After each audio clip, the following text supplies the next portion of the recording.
नमस्कार दोस्तों, स्वागत है आपका आज के एपिसोड में। आज का जो हमारा टॉपिक है वो बेहद इंपॉर्टेंट है क्योंकि हाल ही में हथिनी ने बच्चों को जन्म दिया है। कहाँ दिया है इसके बारे में हम विस्तार से जानेंगे, लेकिन आगे बढ़ने से पहले आपको बता दें कि आज का जो हमारा पूरा टॉपिक है वो आपके जीएस पेपर 3 एनवायरमेंट से संबंधित है। तो चलिए फिर शुरुआत करते हैं और देख लेते हैं हालिया घटनाक्रम के बारे में, यानी कि न्यूज़ क्या है। तो पन्ना टाइगर रिजर्व में 57 वर्षीय हथिनी ने जुड़वा मादा शावकों को जन्म दिया और आपको बता दें कि इस हथिनी का नाम अनारकली है और ऐसा पहली बार हुआ है पन्ना टाइगर रिजर्व में जब जुड़वा मादा शावकों को जन्म दिया। हालांकि ये कहा जा रहा है कि जो दोनों बच्चे हैं वो स्वस्थ हैं और इसी के साथ पीटीआर यानी पन्ना टाइगर रिजर्व में हाथियों की वर्तमान संख्या कुल 21 हो गई है बढ़ करके। अब हथिनी अनारकली के बारे में भी जान लेते हैं। तो इसे 1986 में पन्ना टाइगर रिजर्व में लाया गया था और ये वन संरक्षण प्रयासों का एक अनिवार्य हिस्सा मानी जाती है। और ऐसा कहा जाता है, वहाँ के जो वन कर्मचारी उनके द्वारा ऐसा कहा जाता है कि शिकारियों या अवैध लकड़हारे जो होते हैं उनकी मौजूदगी पर ये तत्काल प्रतिक्रिया करती है और कई बार ऐसा होता है कि उन्हें डराने के लिए अपने सूंड से पत्थर भी फेंकती है। तो इसी के साथ आगे बढ़ते और जान लेते हैं पन्ना टाइगर रिजर्व के बारे में। तो आपको बता दें कि ये भारत का 22वां टाइगर रिजर्व और इसी के साथ ही मध्य प्रदेश का 5वां टाइगर रिजर्व है और ये विंध्य पर्वत श्रृंखला में पन्ना और छतरपुर जिलों में फैला हुआ है। कौन कौन से जिलों में? पन्ना और छतरपुर जिलों में। और आपको बता दें कि दक्षिण प्रायद्वीप और मध्य उच्चभूमि के जैविक प्रांत के जैव भौगोलिक क्षेत्रों के अंतर्गत आता है। और इसी के साथ ही जो पन्ना टाइगर रिजर्व है यहाँ का भूभाग विस्तृत पठारों और घाटियों से निर्मित है, यानी कि यहाँ का जो पूरा भूभाग है इसमें ज़्यादातर पठार और घाटियाँ देखने को मिलती हैं। और ये जो पन्ना टाइगर रिजर्व है ये कुल 542 वर्ग किलोमीटर क्षेत्र में फैला हुआ है।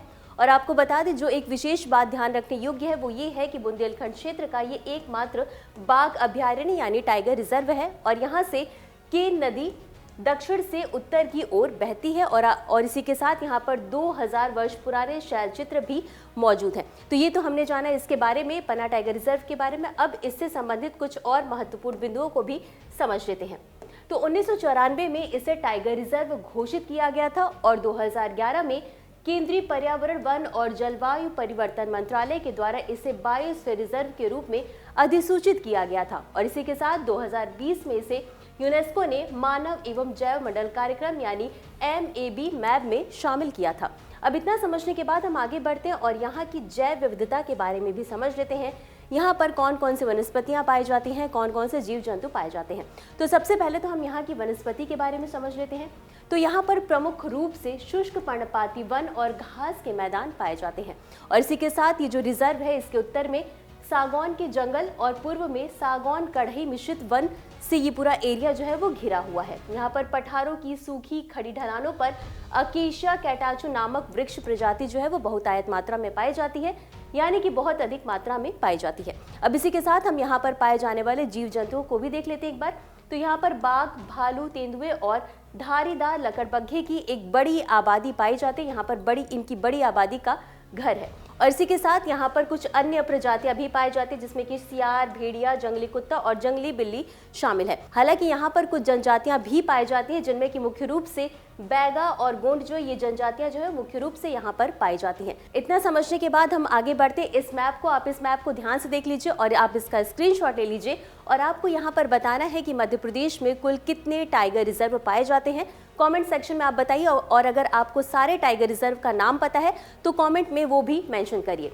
तो इतना समझने के बाद हम आगे बढ़ते हैं और देख लेते हैं आज के अभ्यास प्रश्न को। प्रश्न है पन्ना टाइगर रिजर्व यानी पीटीआर के संदर्भ में निम्नलिखित कथनों पर विचार करें। पहला कथन है पन्ना टाइगर रिजर्व भारत का 22वां और मध्य प्रदेश का 5वां बाघ अभयारण्य है। दूसरा कथन है यह विंध्य पर्वत श्रृंखला में स्थित है। और तीसरा कथन है इसे 2011 में एक बायोस्फीयर रिजर्व के रूप में नामित किया गया था। और चौथा कथन है पीटीआर केवल बाघ संरक्षण के लिए जाना जाता है। तो उपरोक्त दिए गए कथनों में से कौन सा या कौन से सही है, यह सही आपको बताना है। आपके ऑप्शंस हैं ए केवल 1 और 2, बी केवल 2 और 3, सी केवल 1, 2 और 3 या डी 1, 2, 3 और 4। और इस प्रश्न का उत्तर आपको हमेशा की तरह कमेंट बॉक्स में देना है। आज के लिए बस इतना ही। मिलते हैं अगले एपिसोड में इसी तरह कुछ अहम और जरूरी खबरों के साथ। तब तक के लिए धन्यवाद।